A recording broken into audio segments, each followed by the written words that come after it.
মুক্তিযুদ্ধের ঘোষক বীর মুক্তিযোদ্ধা শহীদ রাষ্ট্রপতি জিয়া রহমান এবং বিএনপির ভারপ্রাপ্ত চেয়ারম্যান দেশ নায়ক তারেক রহমানের এই জেলার পক্ষ থেকে প্রধান অতিথি সহ তার সকল সহকর্মীকে আমি আন্তরিক অভিনন্দন জানাচ্ছি এবং শুভেচ্ছা জানাচ্ছি।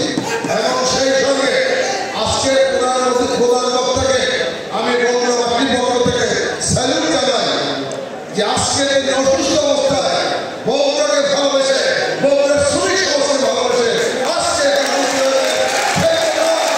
স্যালুট জানাই আপনার বক্তাদের মাধ্যমে তাকে শুভেচ্ছা জানাই।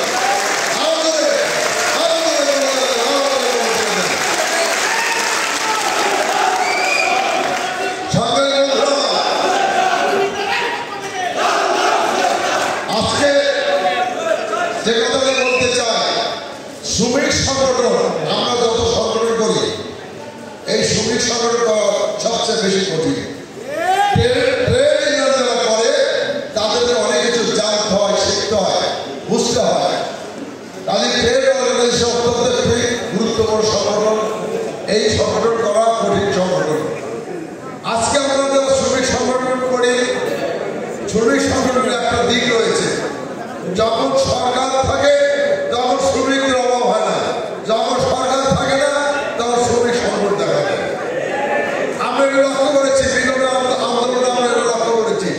আমাদের যতগুলো ট্রেড সংগঠন রয়েছে আমরা দেখেছি বিভিন্ন ব্যাংক বলেন, বিমা বলেন, এই যে বিদ্যুৎ বলেন, পানি বলেন, আমাদের শ্রমিক থাকে না, তাদের উপরে নির্যাতন হয়, ট্রান্সফার হয়, বিভিন্ন কারণে এই শ্রমিকদেরকে হয়রানি করা হয়, যার জন্য তারা ভয়ে তারা শ্রমিক সংগঠন করতে চায়। এটি আমার বক্তব্য। আজকে আমি বলতে চাই, আমার একটা বলেছেন যে আমরা বগুড়ে আসলাম চেয়ার ফাঁকা। এটি হলো আমাদের সবচেয়ে বড় সমস্যা। আজকে যদি আমরা সুসংগঠিত থাকতাম, আমরা কমিটি থাকতাম, তাহলে এই 17 বছর লাগতো না সেখান থেকে জব করতে, বৈষম্য বিরোধী লাগতো না, কাজী আমাদের সামনে কিন্তু একটি কঠিন চ্যালেঞ্জ রয়েছে। আমাদের সামনে একটি সবচেয়ে বড় লড়াই রয়েছে।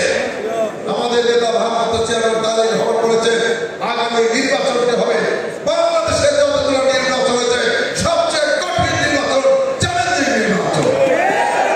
কাজে আজকে এই শ্রমিক সংগঠন আমাদের সবচেয়ে বড় একটি শক্তি, বড় একটি হাতিয়ার।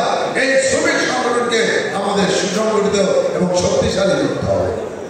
প্রিয় বন্ধুরা, আপনারা বিগত 17 বছর আমাদের সাথে রাজপথে থেকে